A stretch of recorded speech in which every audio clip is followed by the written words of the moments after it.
It was a warm and sunny day on the day we started out, in late January, for a 3-day Harley ride from Orlando to the white sand beaches of the Gulf Coast. To avoid all the big highways around Orlando, we started out on the Kissimmee Trail, and as soon as possible, switched to some very enjoyable rural roads, winding through central Florida, past orange groves, and hairy trees, actually called Spanish moss.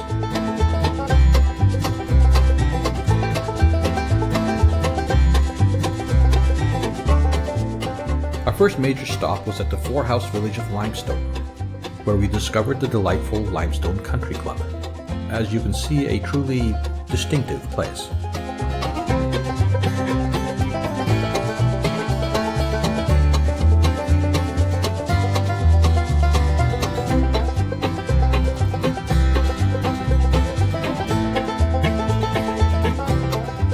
Alas, it was considered too cold to be open on this day, so our hopes for a hot drink and maybe a live jug band were dashed. We continued on from Limestone in the late afternoon and followed some more enjoyable roads to arrive at Punta Gorda just as it was getting dark and starting to rain. Day 2 was overcast and cool. Our goal was Sanibel Island, with the promise of pristine white sand beaches. After riding through the suburbs of Punta Gorda and Cape Coral, we ended up on the Sanibel Causeway connecting the mainland to Sanibel Island. We made the mistake of exiting the causeway at one of the Midway beach parks, only to find ourselves suddenly without pavement, driving those heavy Harleys on a sandy beach.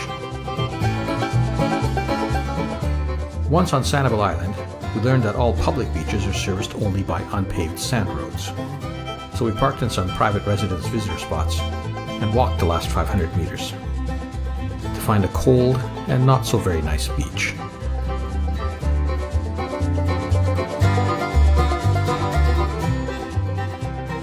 We snuck away from the private residence and made our way off Sanibel Island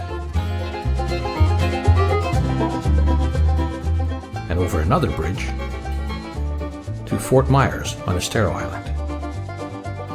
The roads were more civilized here, but there really were no public beaches and it was cold. So we left Fort Myers and headed north to the 4 Mile Cove Ecological Preserve. A network of boardwalks through a fantastic tangled mango grove, eventually leading out to the, let me see if I can pronounce this, Caloosahatchee River.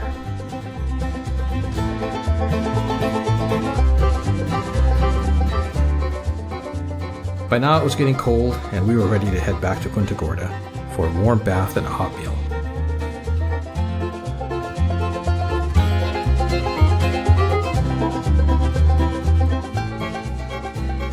We started out day 3 with the motorcycles covered in frost. It was cold. We made it only 25 miles towards Orlando before we had to stop in the little town of Arcadia, where we found a delightful little cafe called the Yellow Deli.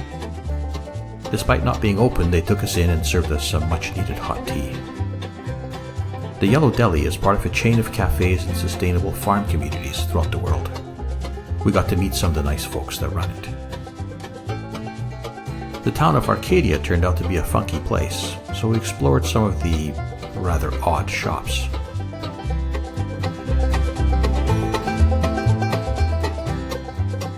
And visited the historic Opera House under renovation.